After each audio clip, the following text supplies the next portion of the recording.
एक नाशिक न्यूज, प्रेक्षकांचा विश्वास आणि निष्पक्ष पत्रकारितेची ओळख।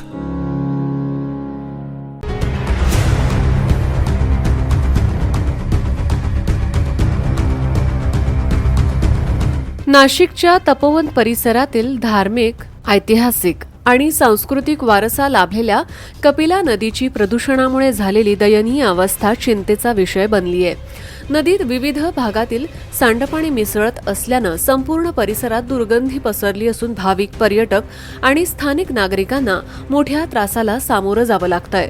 या गंभीर प्रश्नाकडे लक्ष वेधण्यासाठी प्रभाग क्रमांक 3 मधील नागरिकांनी नगरसेवक ॲडव्होकेट गौरव गोवर्धने, नगरसेविका प्रियांका माने आणि नगरसेविका जुई शिंदे यांना नदी परिसरात बोलावून प्रत्यक्ष परिस्थितीची पाहणी करून दिली।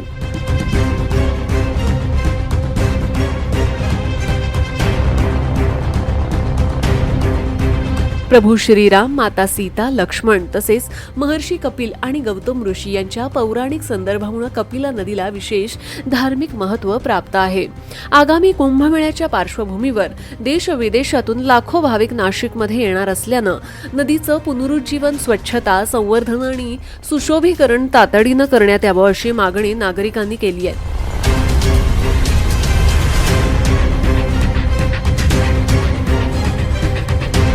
यावेळी नगरसेवक ॲडव्होकेट गौरव गोवर्धने म्हणाले, कपिला नदी ही नाशिकच्या धार्मिक, सांस्कृतिक आणि ऐतिहासिक वारशाची ओळख आहे।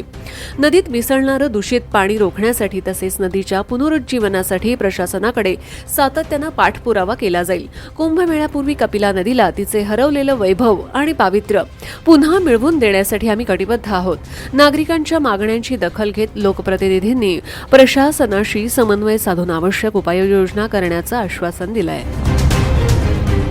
तुम्ही बघितलं असेल, आज आम्ही कपिला संगम इथे परिसरातील नागरिकांच्या सांगण्यावर आलो आणि बघण्यात आलं की इतकं पावित्र्य आहे ह्या स्थानाचं की कपिला संगम, जिथे माता सीता, श्रीराम प्रभू आणि त्यांचा स्वतःचा सर्वांचा इथं वास झालेला आहे। अशा ठिकाणी जिथे ज्याच्या किनाऱ्यावरती कुंभमेळा हा भरला जातो गेल्या 12 वर्षात, आणि इथे जे कपिला संगम आहे तुम्ही बघू शकता, त्या कपिला संगमाच्या तोंडावरती पूर्ण गटरीचे पाणी, ड्रेनेजचे पाणी त्याच्यात सोडण्यात आले। गेल्या 4 महिन्यापासून आम्ही प्रशासनाला विनंती करतोय की ह्या कपिला नदीमध्ये सोडण्यात येणारे जे ड्रेनेजचं पाणी आहे ते थांबवण्यात यावं, त्याचं काहीतरी प्रोसिडिंग करण्यात यावी।